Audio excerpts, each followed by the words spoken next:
గుమ్మ నేను ఆగకపోతున్నవో అలసుగా చూస్తున్నవో నీ సొమ్మేమన్నడిగిన్నా సోకుల పడుతున్నవో సొమ్మ సిల్లిపోతావో నీ ఎంట తిరుగుతున్ననని అలసైపోతున్ననా నువ్వే కావాలనొస్తే నన్నే కాదంటవా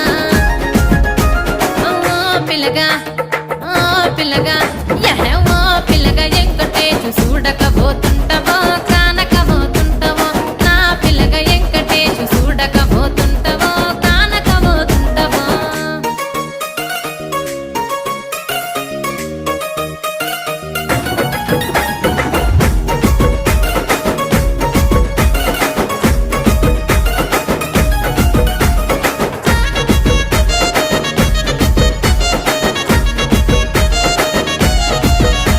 ఓయ్ కండ్లకు కాటుక వెడితే కన్యాకుమారి